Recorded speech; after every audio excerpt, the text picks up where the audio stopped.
Romanos capítulo 12, irmãos. Os irmãos vão perceber que Deus já está falando desde o início. Romanos capítulo 12, versículos 1 e 2. Carta do apóstolo Paulo aos Romanos, versículos 1 e 2. Alguns irmãos queriam que eu terminasse o culto hoje às 8, então eu tenho 8 minutos? Não, né? Dá para passar um pouquinho, né? Das 8, não dá não? Pastor, faz igual no Natal. No Natal nós terminamos 8 horas do culto. Hoje não vai dar não, irmão, vai passar um pouquinho, mas bem pouquinho, tá bom? Romanos capítulo 12, carta do apóstolo Paulo, né, aos Romanos, capítulo 12, versículos 1 e 2. Os irmãos podem ficar sentados assim como estão, diz assim a palavra do Senhor. Rogo-vos, pois, irmãos, pelas misericórdias de Deus, que apresenteis o vosso corpo por sacrifício vivo, santo e agradável a Deus, que é o vosso culto racional. E não vos conformeis com este século, mas transformai-vos pela renovação da vossa mente, para que experimenteis qual seja a boa, agradável e perfeita vontade de Deus. Costumo dizer aqui, irmãos, que Paulo, ele faz um apelo aqui. Ele fala, pela misericórdia de Deus. É como que insistindo, falando, irmãos, pelo amor de Deus. Não é? Apelando ao povo de Deus para que atentasse sobre as misericórdias de Deus. E aí ele diz, apresenteis o vosso corpo por sacrifício vivo, santo e agradável a Deus, que é o vosso culto racional. E não vos conformeis com este século, mas transformai-vos pela renovação da vossa mente, para que experimenteis qual é a boa, agradável e perfeita vontade de Deus. Irmãos, aqui é um apelo do apóstolo Paulo para que a gente agora, como cristão, aqueles que agora já confessam a Jesus como o Senhor e Salvador de suas vidas, que de fato a nossa vida seja oferecida a Deus, que nós estejamos de fato nos colocando à disposição do Senhor, colocando a nossa vida no Senhor, totalmente. A nossa vida, o nosso corpo, a nossa alma, o nosso sentimento, a nossa vontade. E por que Paulo trata disso, irmão? Se você estudar e ver o apóstolo Paulo escrevendo à igreja de Romanos, ele trata sobre várias situações que ele vem corrigindo algumas coisas. A igreja de Roma não foi Paulo quem plantou. Paulo começa a ministrar a igreja de Roma, já existiam alguns grupos, alguns irmãos, não é, que já estavam lá. E já era, tudo indica, uma igreja grande. E Paulo começa a ministrar sobre esta igreja de Roma. E a igreja de Roma não era uma igreja só de gentios, era uma igreja de judeus também. E Paulo ele tem que trabalhar essas duas situações. Por que acontecia em Roma? Haviam aqueles agora que entendiam que o corpo ele é mau. Mesmo agora aqueles que estão em Cristo e querem adorar a Deus, mas o corpo ele é mau. Então havia aquela intenção de que buscar ao Senhor apenas espiritual. Havia aqueles, por exemplo, que tinham agora do cerimonial. Alguns serviam a Deus, influência dos judeus, das cerimônias, tudo aquilo, mas era uma vida cristã mais de ritos ou de cerimônia. Não é? Por isso que ele trata agora sobre esse sacrifício, que seja uma entrega, é uma dádiva assim de Deus, mas e que você estivesse sendo devotos, uma vida piedosa, mas que houvesse de fato essa entrega, essa devoção. Não é só espiritual. Não é? Se você for no original, nesses dois versículos, você vai encontrar duas palavras bem específicas no grego, que é o shema e morfeu. Vem de metamorfose, morfê. Shema e morfê. Shema mais a aparência, mais a questão exterior. Morfê mais a questão interior e espiritual. Paulo está tratando dessas duas coisas. A importância de entender a sua vida em Deus, mas que ela seja oferecida ou vivida de fato, uma vida cristã, que adore a Deus de fato e de verdade, mas também com a sua vida e com o seu corpo.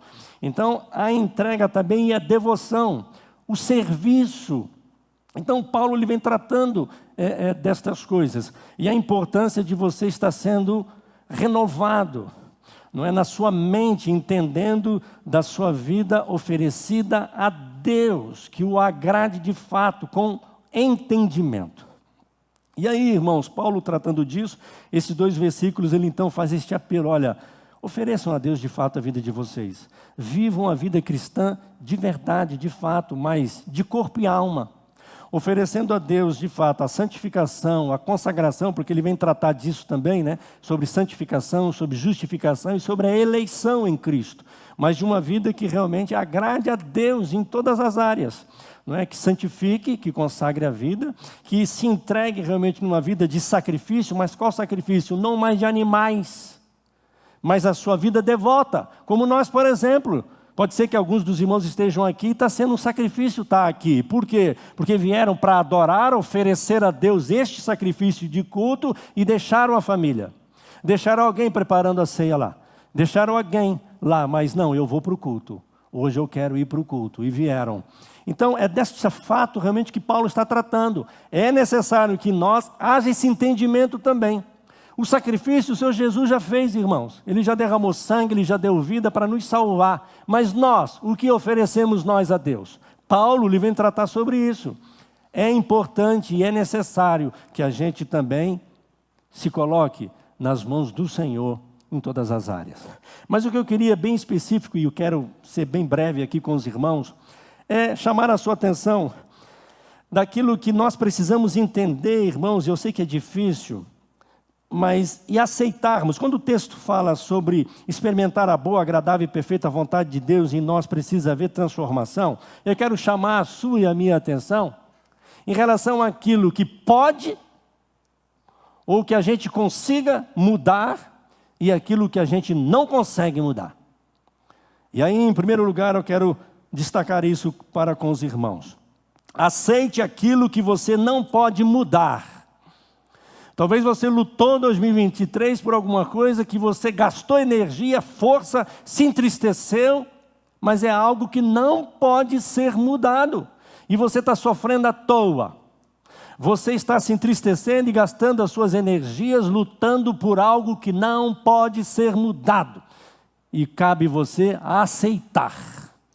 É claro, irmãos, nós devemos colocar aos pés daquele que pode tudo. Ele pode fazer o impossível.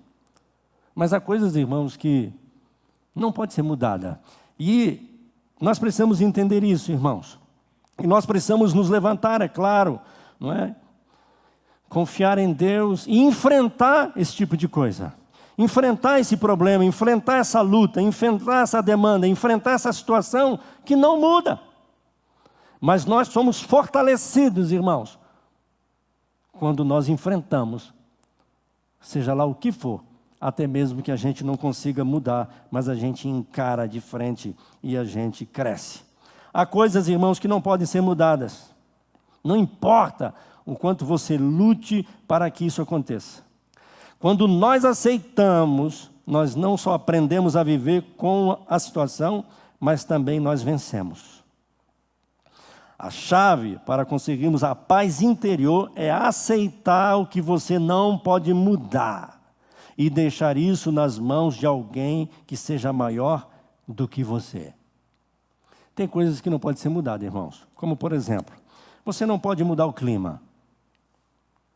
Você não pode mudar. Não importa se você está gostando ou não. Você pode mudar o clima? Não pode. Você pode até orar, né? Deus, Ele pode fazer até um milagre, né? Manda chuva, não é isso, Henrique? Deus pode, está quente para burro, não é? E aí, quem sabe, você clama e Deus pode até mandar uma chuva, mas você não muda o clima. Você não pode mudar o clima. Você não muda o tic-tac do relógio. Você não consegue parar o tempo. Você tem que encarar e aceitar isso. 23 foi. Não é? Fiquei espantado essa semana quando recebi a notícia que um amigo que é daqui, está morando em Santa Catarina, agora está aqui passando uns dias em Volta Redonda. Parece que eu tive com ele no passado. Ele falou, Ivo, tem 3 anos que eu tive aqui. Não é doido isso? Nós não podemos mudar isso. Você não consegue mudar o tempo. Você não consegue mudar o passado. Você não consegue mudar a escolha de outra pessoa. Você não muda a escolha de outra pessoa. Você não muda o que é certo e o que é errado. Você não muda o fato de que todos nós estamos caminhando para a morte. Todos nós temos que encarar isso. Ninguém vai ficar livre disso. Nós não conseguimos mudar isso. E aí, irmãos, a gente precisa buscar de Deus esse discernimento, inteligência, capacidade de entender isso para a gente economizar energia. Sofrendo e lutando por algumas coisas que você não vai conseguir mudar. Eu não posso mudar ninguém, irmãos, com uma ação direta. Às vezes nós queremos que as pessoas mudem. Não vão mudar com uma ação direta sua. Mas elas podem até mudar. Quando você mudar as suas atitudes, e aí elas tendem a mudar. Não é uma questão de ação, de reação, a resposta à sua mudança. Não é isso? Às vezes nós queremos que as pessoas mudem. Você não consegue mudar ninguém. Você não muda o seu marido, não muda a sua esposa, não muda o seu filho. Você não muda ninguém. Uma ação direta, não. Mas você pode ver transformação na vida deles quando você mudar. Você começar a mudar. Então, irmãos, encare isso. Não é? Pare de se preocupar com o que você não pode mudar. E aí você pode viver melhor. Posso fazer nada com isso. E você vai viver sua vida. Caminhar, aceitando e entendendo que isto não pode mudar, a não ser que Deus mude. Então não adianta você ficar sofrendo por aquilo que você não muda. Você não pode mudar. Mas é claro, irmãos, nós podemos mudar, você e eu. Nós podemos. Devemos aceitar aquilo que a gente não pode mudar, mas eu e você podemos mudar. Então mude você mesmo. Você pode mudar suas atitudes, você pode mudar sua personalidade, seus hábitos, você pode mudar de emprego, você pode mudar o seu casamento, melhorá-lo, antes que acabe, antes que fique pior. Você pode tomar estas providências. Então, irmãos, todos os dias nós vemos na palavra de Deus que, com a ajuda de Deus, vidas estão sendo transformadas. Lembra do Salmo 37, versículo 5? Entrega o teu caminho ao Senhor. Confia nele. E o mais, ele fará. Então nós precisamos, irmãos, confiar e crer no Senhor, que ele pode transformar a sua vida, pode nos ajudar a mudar, melhorar. Quando nós entregamos, irmãos, nas mãos de Deus, Deus toma conta. Quando nós entregamos nas mãos do Senhor, o Senhor vai cuidar, vai agir. E aí, Ele vai nos dar sabedoria, irmãos, daquilo que a gente deve abandonar, aquilo que a gente deve mudar, aquilo que a gente precisa fazer. E aí nós vamos ter paz. Precisamos fazer isso, irmãos. Nos colocarmos diante do Senhor e buscarmos a Ele nesse sentido. Senhor, dá-me paz para aceitar as coisas que eu não posso mudar. Com o que você tem lutado, meu irmão, minha irmã? Senhor, dá-me paz para eu aceitar aquilo que eu não posso mudar. Coragem para mudar aquilo que eu posso. E sabedoria, principalmente, irmãos, para discernirmos a diferença. A diferença. Aquilo que não pode ser mudado. Aquilo que pode ser mudado. Mas que depende de você, não do outro. Começa com a gente, irmãos. Vamos orar nesse sentido? Talvez você tenha lutado e sofrido, meu irmão, minha irmã, por algumas coisas que não muda. E não vai mudar. E aí, Senhor, me ajuda a discernir o que é. Que pode e o que não pode.